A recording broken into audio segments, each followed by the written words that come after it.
Hola, les habla el profesor Wolfgang Romero. En esta clase vamos a estudiar el tema relacionado con las áreas de figuras planas y volúmenes de cuerpos geométricos. Fíjense que ahí en la pizarra tenemos dibujado algunos polígonos que están en 2 dimensiones y abajo tenemos algunas figuras que están en 3 dimensiones. Por supuesto también tenemos el nombre de cada una de estas figuras y cómo calcular su área en el caso de los polígonos que están en 2 dimensiones o los volúmenes en el caso de las figuras que están en 3 dimensiones. Y pasemos a ver los más usados. Pues estas figuras que tengo aquí en la pizarra son las más usadas por la gente de manera cotidiana, pues, para calcular algún área de una pared o de una puerta, o sea, lo que se usa regularmente en la vida cotidiana. Ok, empecemos con el rectángulo. El rectángulo, fíjense, es este que tenemos aquí en primera instancia y tenemos su fórmula aquí abajo, la fórmula para calcular el área. Fíjense que es base por altura. Multiplicando lo que representa la base por la altura, obtengo el área. Con sus respectivas unidades, por supuesto, ¿no? Ok, entonces decimos que el rectángulo es igual a área y va a ser igual a base por altura. Luego tenemos el cuadrado aquí a la derecha, ¿no? El cuadrado es, en algunos libros aparece como la fórmula del cuadrado sería L al cuadrado, pues el lado al cuadrado. Pero esta es una manera muy fácil de aprendérsela porque es una figura muy parecida al rectángulo, solo que de lados iguales. O sea que el lado B va a ser igual al lado H, que sería la base sería igual a la altura, pues. Y entonces esta es una manera de relacionarlo más o menos con la fórmula del rectángulo, pues. Área del cuadrado sería base por altura también, es la misma, realmente se representan igual. Ok, luego tenemos el triángulo. El triángulo, fíjense que es como la mitad del cuadrado, ¿lo ven? Es como la mitad del cuadrado, pero de manera diagonal. Como si cortáramos el cuadrado por el medio, pero de manera diagonal. Y entonces obtenemos aquí, también va a ser el área del triángulo, también va a ser base por altura, pero dividido entre 2, porque es la mitad. ¿Me entienden? De ahí viene la fórmula del triángulo. Más abajo tenemos el área del trapecio. El área del trapecio, que es esta figura que tenemos aquí, que fíjense, la podemos tener acostada o la podemos tener de manera vertical.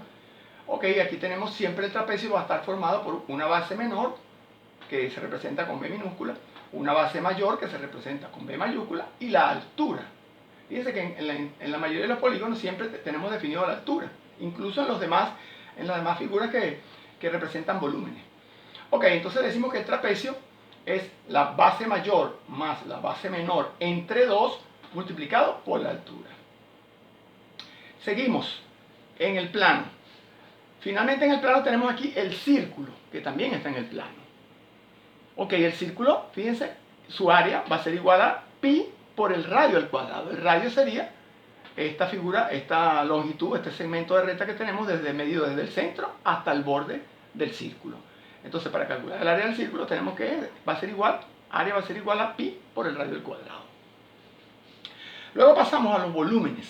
Esto es para calcular área. Ok, luego pasamos a los volúmenes, pero los volúmenes están en 3 dimensiones. Por lo tanto, me tiene que quedar en unidades tridimensionales. Fíjense que las áreas son unidades bidimensionales, pero los volúmenes son unidades tridimensionales. Y empecemos por aquí, por el paralelepípedo, que es como que si estuviéramos viendo una caja de zapatos, aproximadamente, ¿no? Más o menos. Que esa caja tiene una longitud, tiene una altura y tiene un ancho, ¿sí? Tiene una profundidad. ¿Lo ven? Entonces, ¿cómo calculo el volumen en este caso del paralelepípedo? Bien, entonces aquí el volumen va a estar representado por la longitud, por el ancho, por la altura de esa caja, o de ese paralelepípedo. ¿Lo ven? Luego pasemos al cubo. El cubo es más o menos la misma relación que hice con el rectángulo y el cuadrado. Ok, el cubo es una caja también, parecida al paralelepípedo, es una caja también, pero todos sus lados son iguales. La longitud es igual a la altura y es igual al ancho. Y entonces tenemos que aquí que el volumen del cubo es L al cubo. ¿Lo ven? Es igual como la relación que yo hice entre el rectángulo y el cuadrado. Es como que si yo tuviera aquí la base por la altura, por el ancho, también me va a dar el volumen de ese cubo. Luego tenemos aquí, a la derecha, tenemos el cilindro. El cilindro es una representación como de un tanque de esos de agua, verticales, pues. eso es un cilindro aproximadamente, ¿no? Entonces el cilindro, ¿cómo calculamos el volumen de un cilindro? Ok, tenemos aquí la fórmula, el volumen va a ser igual a pi por el radio al cuadrado, que es más o menos la misma fórmula del círculo, pero este va multiplicado por la altura del cilindro. Y eso me va a dar en unidades tridimensionales también. Finalmente tenemos la esfera que es como un círculo, pero en 3 dimensiones. Es como que si, como me representa, como que si fuera un balón de esos de fútbol o de básquet, pues, o de voleibol. Eso es una esfera realmente, ¿no?